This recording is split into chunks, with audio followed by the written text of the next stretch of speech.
Welcome, everyone, to today's episode of Carefulist Podcast. I'm Katie Christophic, owner of The Carefulist. And today we are talking with Catherine Reynolds, who is the owner of Cat's Touch, and she is also a wellness mentor. Welcome to the show, Catherine. Hello, thank you for having me today. I am really, really glad that you're here because we have not had a conversation with someone like you yet, especially in terms of your background.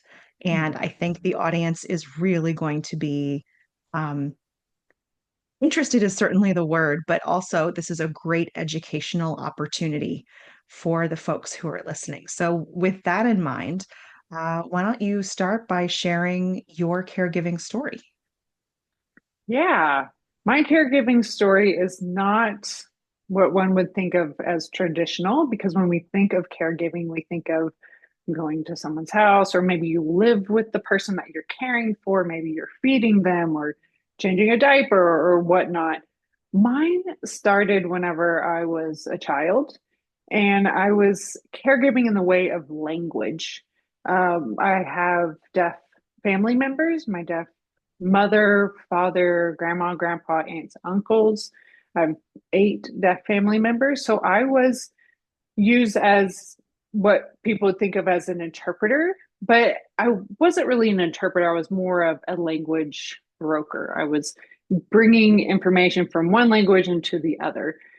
And that did leave me with a lot of responsibility as a child, doing a lot of adult things as a child, and going to doctor's appointments, going to odds and ends of errands and things of that nature. So that's how that started for me, was just being the language broker for my family. Mhm. Yeah. When we spoke before, you talked specifically about when your grandmother was sick and in Mm. the hospital. Would you mind sharing with everyone what that experience was like? And then I'll ask some follow-up questions because I think people will be surprised about the way the medical community is or is not set up to help folks who are deaf. Hmm. Yeah. Yeah, there's been a lot of times in my life that I've had a family member that's in the hospital, and um, an interpreter, a professional interpreter, is not given. And Mhm. in fact, we have to fight for that. And as a child, I did not understand my my rights or my parents' rights. And we just didn't understand that. Interpreting really didn't become a profession until the 80s. So it was slow going. And as a minority person that does not have access to language, we didn't know that we Right. actually have rights to have an interpreter. So as a child, my grandmother, um, she wasn't actually in the hospital at this point, Okay. but what had happened was we were taking care of my grandmother. We had noticed that she was declining a little bit, so we moved her into an assisted living Mm. facility. So she had her own little apartment. She was able to contact someone, have the button to push if she needed a nurse to come. There was a nurse on site. We had just moved her to this facility, and we were bringing her back home. And she said, "I don't live here. This is not my home." And Mhm. she would not get out of the car. She refused. It was just my mother and I. We didn't know what to do. So we Mhm. went to the nurse that was on site, and here I am. I'm interpreting or brokering this interaction. I was about 13 at that time, 12, 13. And the nurse said, "Well, you just have to take her to the emergency room because there's nothing we can do." Yeah. So we took her to the emergency room, not knowing what was going on. She got out of the car then. We took her inside after the doctor had come in, had talked to us, and finally they said she has dementia. And we were blown away. Of course, I was 12. I didn't know what dementia meant. I had no idea. And here I am interpreting, language brokering this appointment, and it was a shock. It was definitely a shock. A lot of emotions, and looking back at it now, I thought, I probably shouldn't have been in that position No, as a young child, trying to make sure that people, my family, had access. Yeah. right. Yeah. It- that's so disappointing. And I'm sorry that that happened because you would think in a medical setting, they would be aware and a little bit more protective. But especially at that time, that's not how medicine was. Yeah. And even still to this day, it's still a struggle. I mean, this happened to me earlier this year when my mother had gotten sick. They had a home health care nurse come in, and they just assumed, oh, you can interpret. And I know my rights and the Mhm. ADA laws, and I am more confident in saying no. And I said, no, I will not. They were Yeah. shocked. What? I said, no, I will not interpret. I said, number one, I'm not a professional interpreter. There's a Mhm. lot of miscommunication that could happen because I'm too emotionally attached to this. Right. Yes. And I should not, I want to be the person that's supporting and not the person that is supporting and making sure everyone understands and making sure there's no miscommunications. And it's just too much. It's too much for one person to take on, especially a family member, for sure. Absolutely. Um, I'm really glad that you know your rights now. And I'm very happy that you are sharing this information with the audience so that anybody listening, you know your rights. And Mm-hmm. it is not your job, whether it's sign language, Spanish, French, whatever the language, it is not your job to interpret. You are there to be the caregiver and the support person for your loved one. Mm-hmm. And like you said, on top of all of that, the medical jargon and the professional interpreting, it's a different skill set. Mm-hmm. So, Absolutely. yeah, you want to be able to hear the information yourself and process it yourself rather than trying to interpret so that you can help your person make decisions.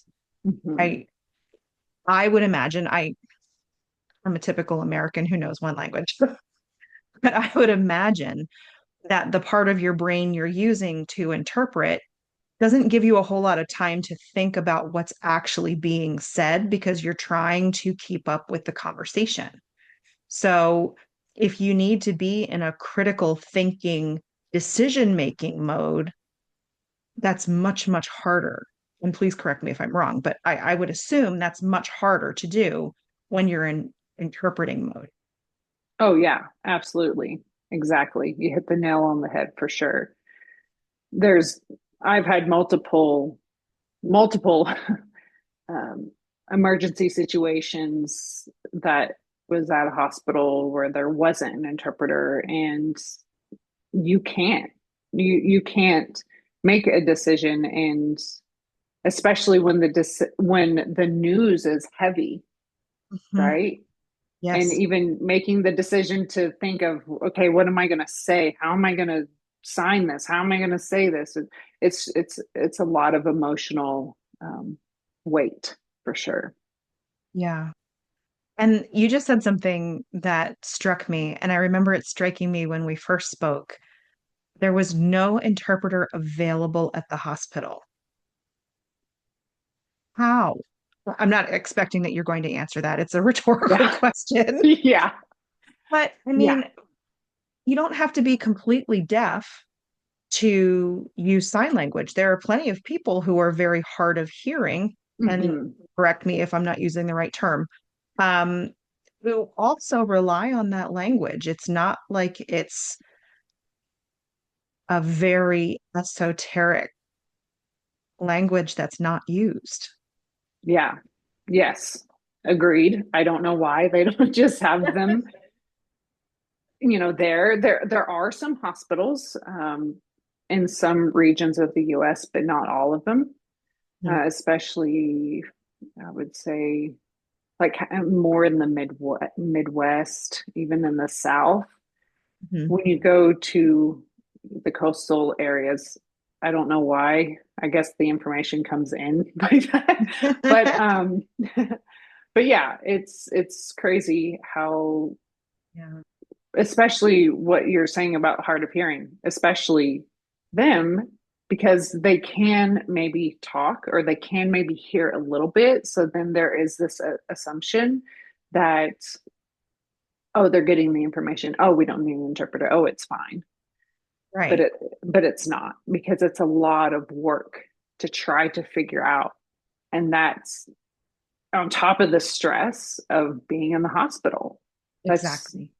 yeah. Yeah, that's what I was thinking. The stress and the overall emotion of what's going on. I mean, unless you're at the hospital to deliver a baby, you're Mhm. not there for good news, Yeah. right? Yeah. Yeah. So yeah, I'm so glad that you were willing to share that because I, even though I do this and I have these conversations all the time, I was unaware of that challenge until we spoke. So this was certainly our little educational portion of the Yes. show. Is there anything else around um,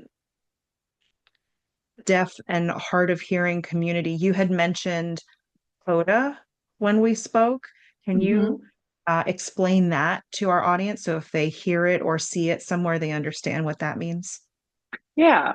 CODA is child of deaf adults. And a CODA could mean that you have one deaf parent, or, and I'm using deaf as an overall general term that could, Mhm. it's a spectrum. There's that deaf and hard of hearing. A word that we don't use is hearing impaired, because that, it's just, there's a negative connotation behind that. So the term deaf, hard of hearing. And yeah, just because there is a hearing person or a coda with the deaf person, that doesn't mean that they are the interpreter, for Right. sure. Yeah. Yeah. Thank you. Yeah, that is not a fair assumption, Hmm. um, particularly of a child, but of anyone. And I think we've covered the bases as to why. Yeah. I won't continue to rehash that. Um, I'm curious as you were going through your various caregiving situations, um, where you found joy or if there were any moments of humor in those situations, because it can be such heavy lift and it can be so dark and lonely. Um, Being able to notice the little bits of light can be very helpful. Hmm. Yeah, I would say my siblings, my cousins, being with them, just being silly, being fun. I just remember us laughing so hard, so hard. So just connecting and having fun. Yeah, Yeah, yeah. Oh, definitely. cousins are such a gift. My kids and Yes. their cousins, when you mentioned them getting together and laughing, that's what made me think of it because there is nothing better than knowing you can just, their faces light up and it's a bond that is not like others. Hmm. Yeah, my mother and my aunt had children intentionally at the same time, so we had each other. I'm so glad they did that. Yeah. Wow. Yeah, we didn't intentionally have kids at the same time, but my sister-in-law, and I were all pregnant at the same time. So Oh, there were three nice. born in the same year. Oh, that's so fun to see them all growing up together. Right. Yeah. Yeah, it is fun.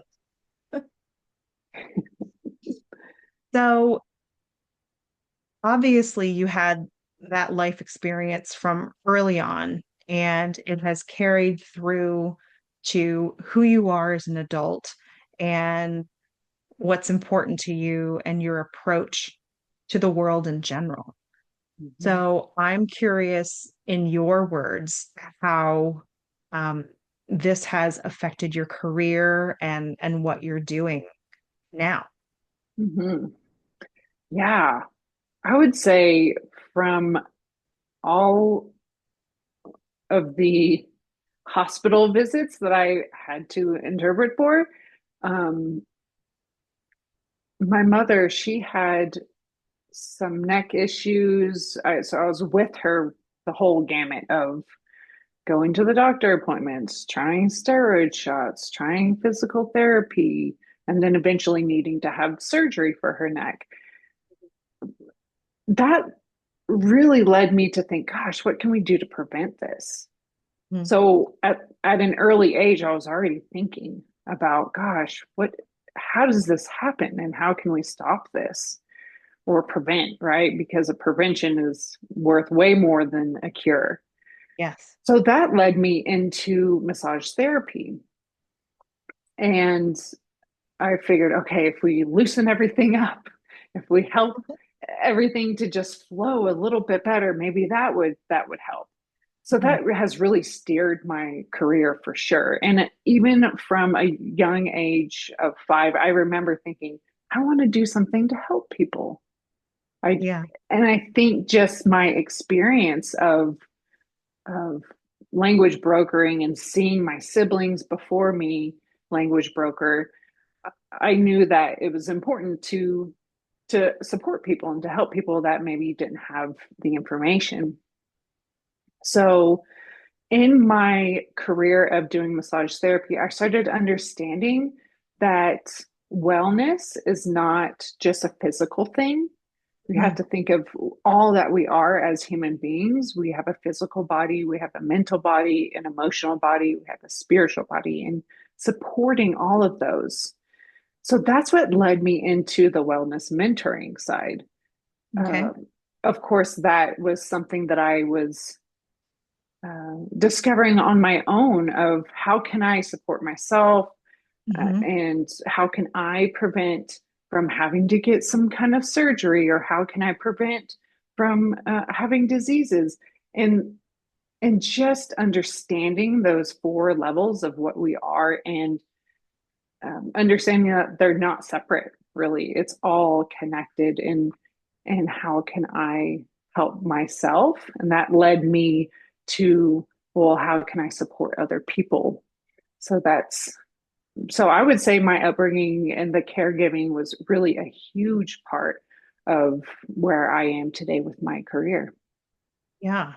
Yeah. You know, I've had a number of these conversations now, and I find it so fascinating that no matter what point in someone's life they become a caregiver, it changes the trajectory of how they spend their time and what's Mm-hmm. important.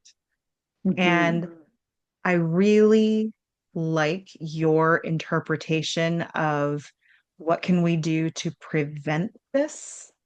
And I would love to talk more about what the program is that you've put together for people who are looking to be able to stay limber and be able to move well in their own body.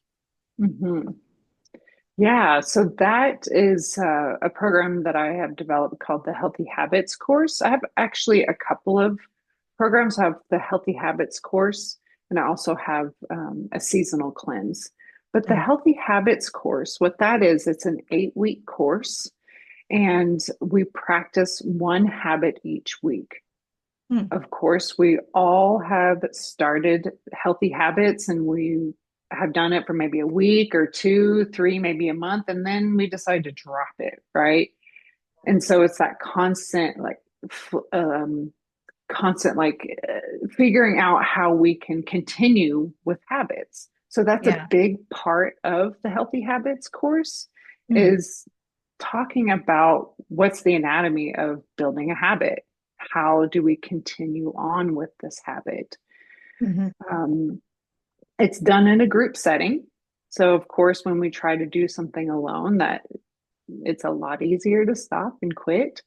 Right. But doing it within a group, having that support, the accountability really helps us to keep going.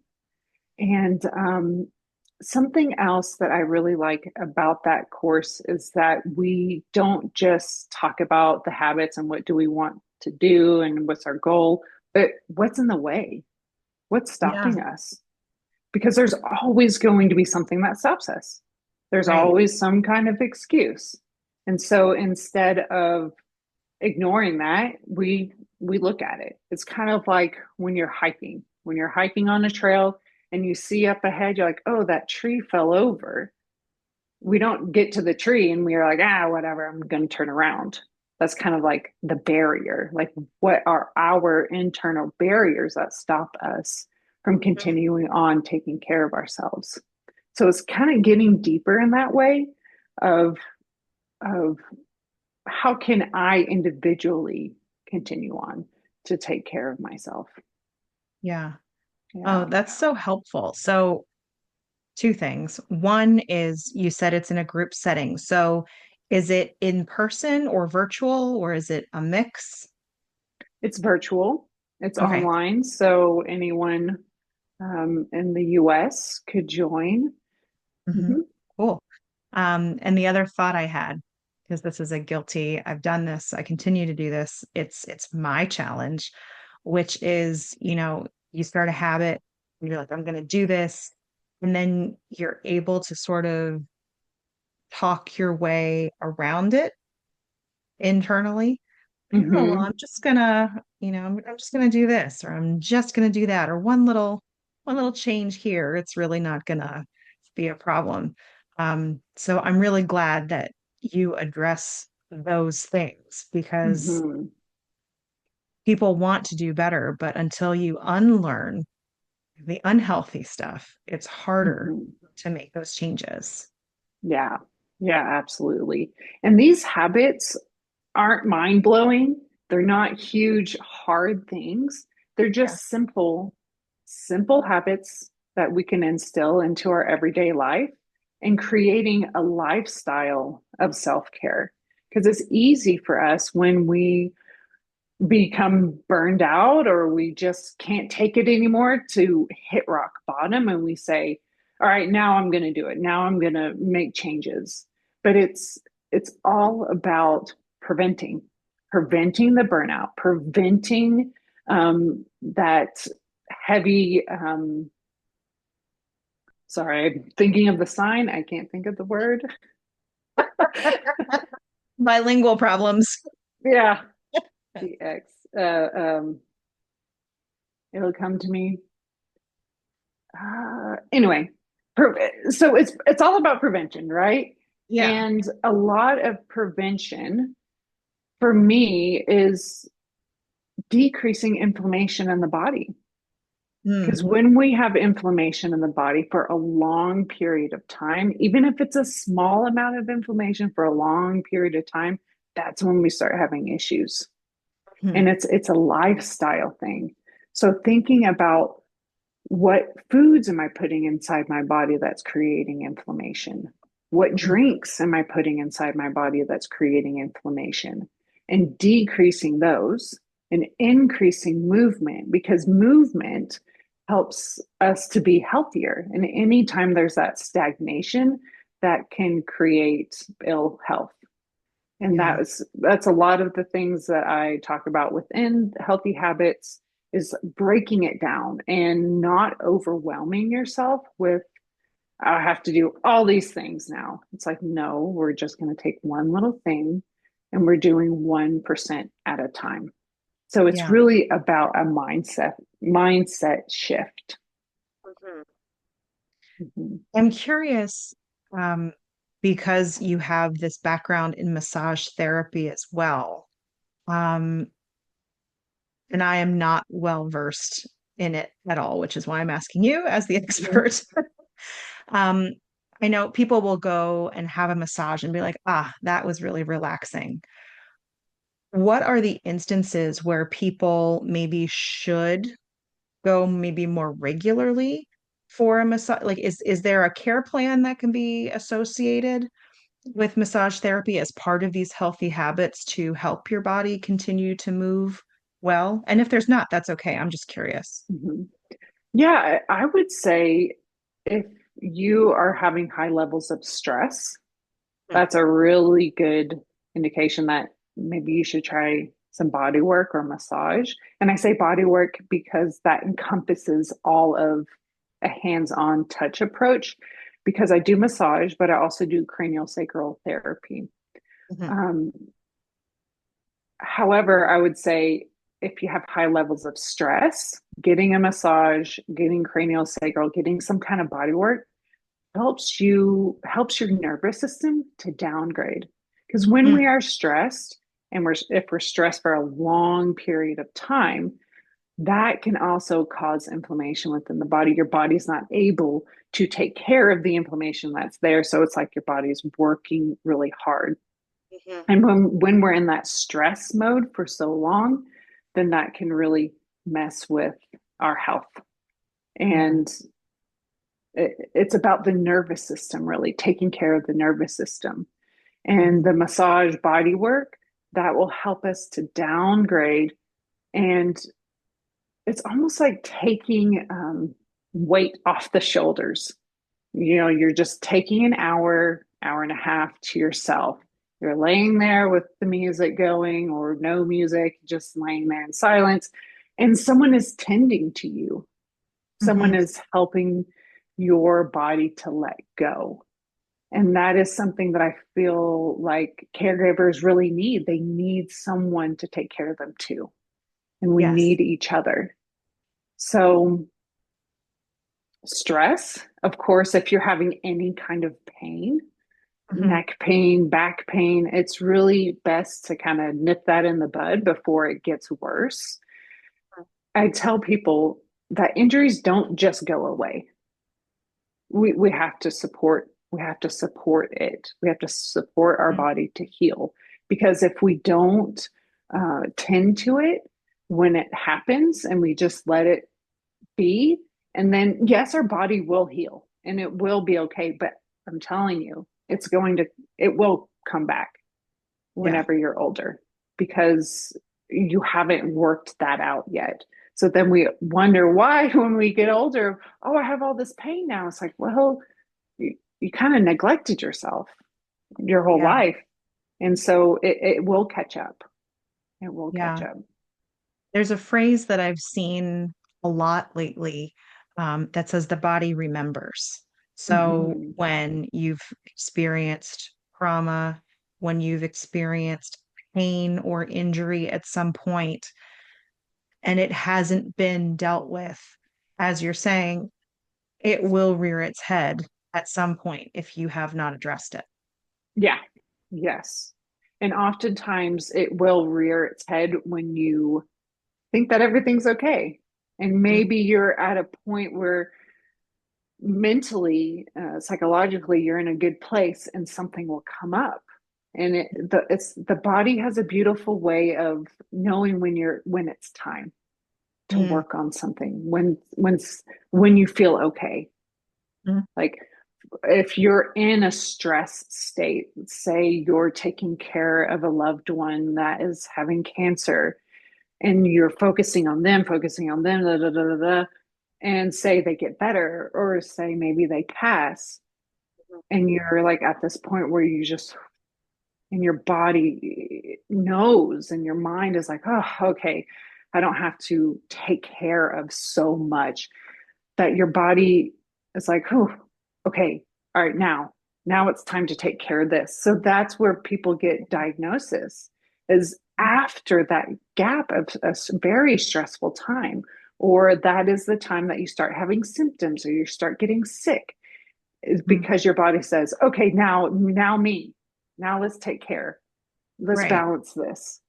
And a lot of people don't realize that. And what happens is fear sets in. What's going on with my body? What's wrong? Why is this happening? Why is this happening now? Well, you just got out of a very stressful time. Your Hmm. body is going to balance out. It will have symptoms. And now's the time to support. Now's the time to do everything you can to support yourself on all four levels so you can heal. Hmm. Yeah. Oh, that is so key because people will say, self-care is so important. It's important. It's important. But putting it in those parameters of it is prevention, because if you don't figure out how to do it during all of those times of stress, your body will just wait, and then Yes, you'll have a bigger problem down the road. exactly. And that's again going back to the healthy habits is instilling the habits before all these things have or before you get the diagnosis, before the stressful time hits, because when you have them intact and you've been practicing them for years, when that stressful time comes, you just know it's second nature. And that's the key of healthy habits is making this second nature for you to where you just do it. Yeah. Yeah, without thinking about it. And that's really what a habit is you do an action without thinking about it. Hmm. Yeah. Yeah. Yeah. My mom used to say, if you can get into the point where, it's like brushing your teeth, Hmm. then you've done it. Yeah. Yes. Yeah, and we take care of ourselves in that way of I'm going to brush my teeth every day. Hmm. But what about taking care of our mental state? What are we doing every day to take care of our mental state? What are we doing every day to support our digestive system? What are we doing every day to support ourselves emotionally? And that's really what the habits are is that we are supporting ourselves fully every day, just the littlest amount. It could be a minute. And that's what I tell people. It could be a minute. If you are not feeling it that day and you really just don't want to do a minute. Like just go down to the smallest percent that you can do that day, and that's enough. Yeah. Yes. Especially if you are in a state of overwhelm Mhm. and it is just a matter of, it doesn't matter how hot it is, how cold it is, whatever, you can stand on a porch that's covered, out the front door, out the back door, in a garage, something where you can just breathe fresh air for a minute. Mhm. That reset for me is Yeah. really helpful. The other thing that I do sometimes when I feel like I can't get out of the house and there's lots of things going, running my hands underwater, either hot water Mm. or cold water, depending on what the temperature is that I want. I'm in my mid 40s, so it's more cold water these days. Just that little jolt of like pulling yourself out of that immediate physical response to something can be really, really helpful. So I just want to reiterate, yeah, it doesn't have to be a whole half an hour routine where you leave the house and Mhm. have to find somebody to come stay with your person.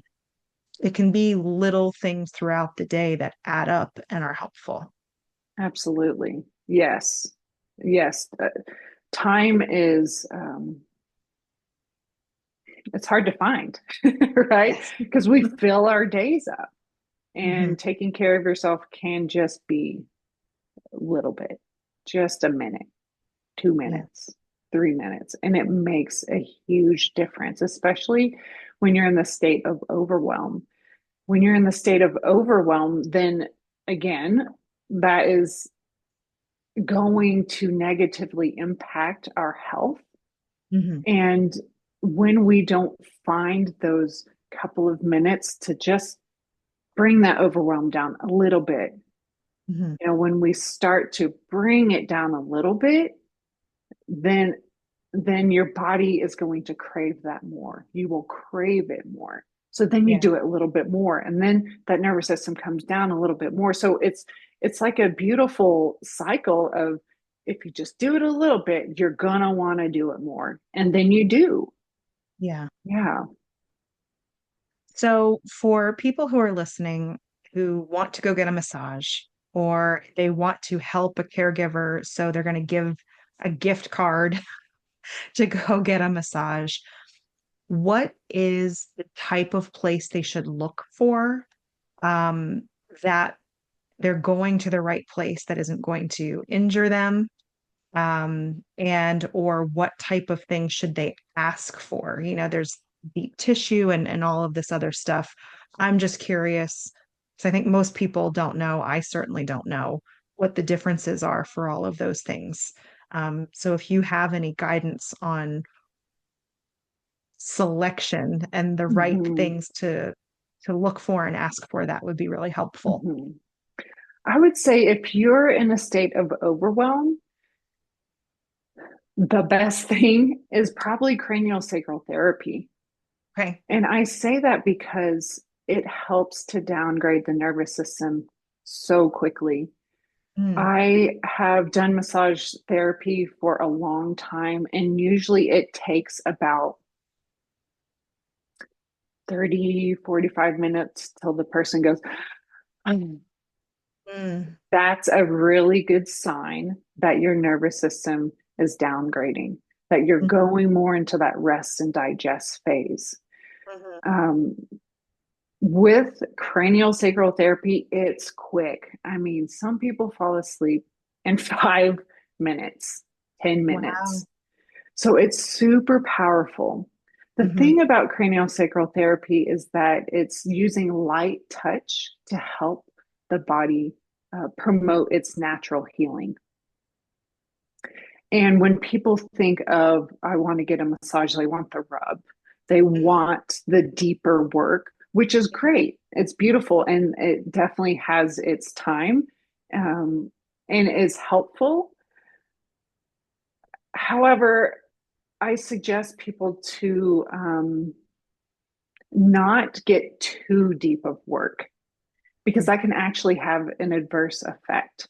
Because if the body, well, maybe you've experienced this. If you've gotten a massage, you're like, oh, maybe it's a little bit too much, but it kind of feels good, but maybe mhm. it's too much. Should I say something? Should I not? Yep. You should say something. At that point, you should say something because you don't want to have an adverse effect on the Yeah. body.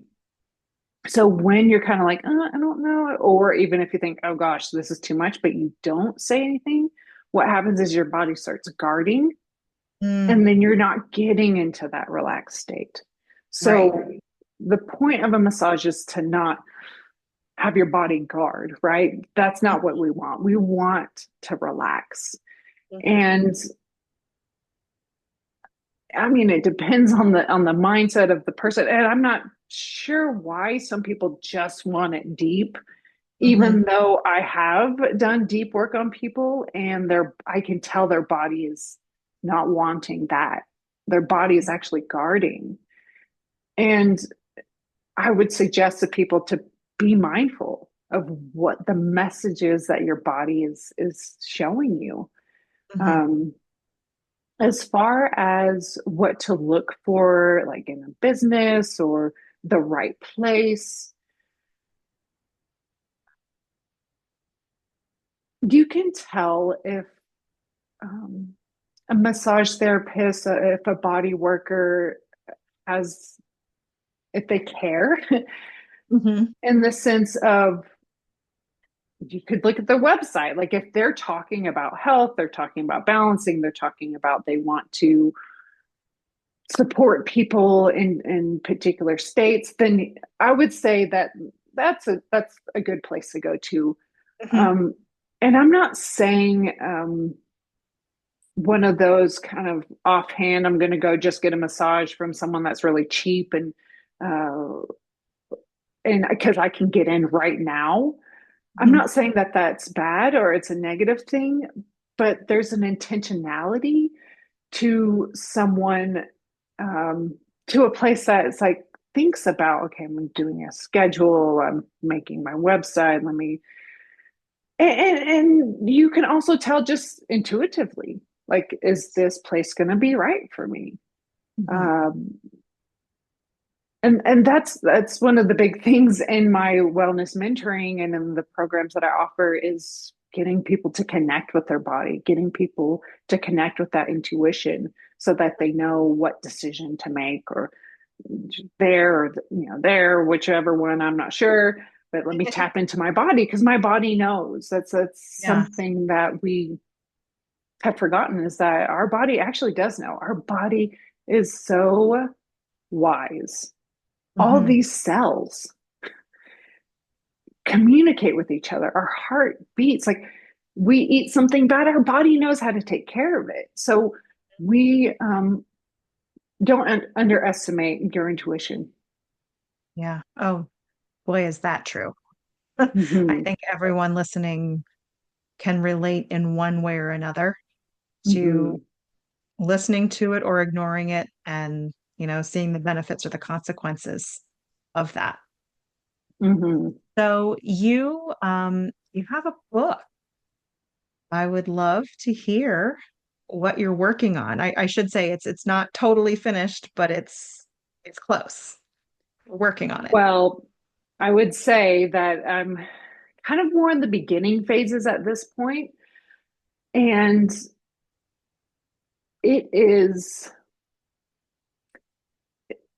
it's basically going back to all the things that I was just saying of connecting with the body and Mhm. feeling the body, um, being okay going through the emotions of the body, being okay with the hard things that have happened to us in regards to maybe traumas, maybe situations as a child that we weren't able to really stand up and speak out for ourselves, and how that can relate into having health issues. And Mhm. how do we truly take care of ourselves every day to be able to heal those parts of ourselves that have been hurt because of trauma? Yeah. And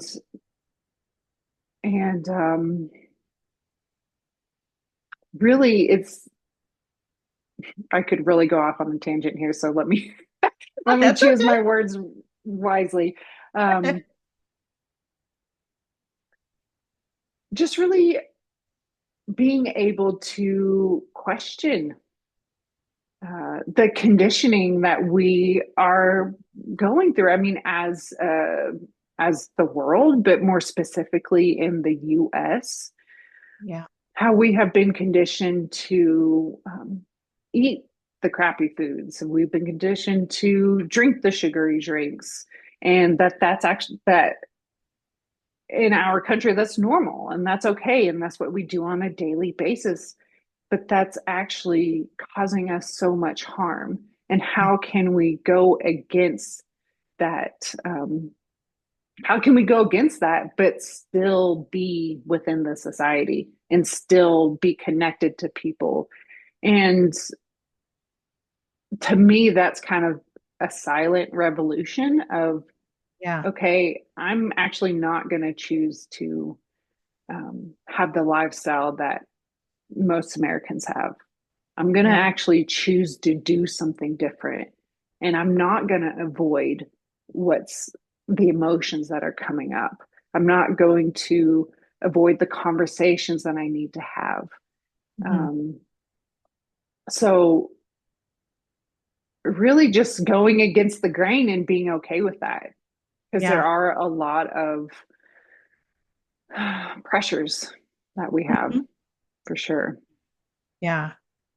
My my mom used to say, because I grew up in the 80s where all of the junk food things were starting to happen, Yeah. and he would get some, but it wasn't like when I would go to friends' houses or whatever and be like, oh wow, like, there are all these choices and we Yeah. don't have that at my house.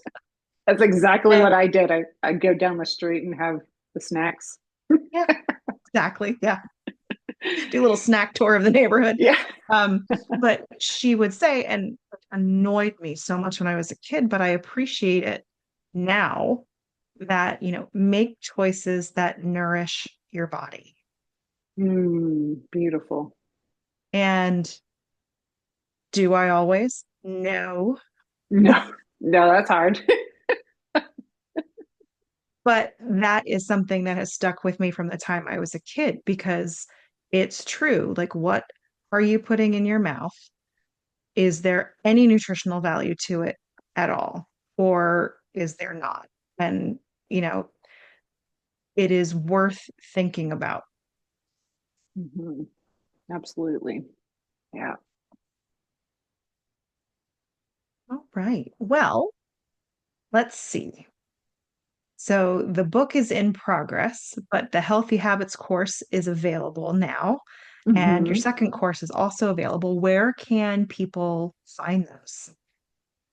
Yeah, so you can find them on my website, catstouch.com, CATS, touch, TOUCH.com. And you will see on that website, if you're here in Santa Fe, New Mexico, that's where I reside, you are welcome to make an appointment with me for massage or craniosacral therapy. I also have the healthy and more information on the Healthy Habits course. I do one-on-one wellness mentorship, and that's for people who are wanting to really deepen and hone in on their individual health goals. Mhm. And then I have a cleanse coming up. So the cleanse is a 12-day cleanse where you are trying to shift your habits. This program is a little bit more what I would say 180. It's a quick turnaround and you're making fast changes. Mhm. And I feel like that's beneficial in the way of understanding the effects of, okay, I was eating this way, but actually I'm going to switch it for a short amount of time. And you see the effects really quickly.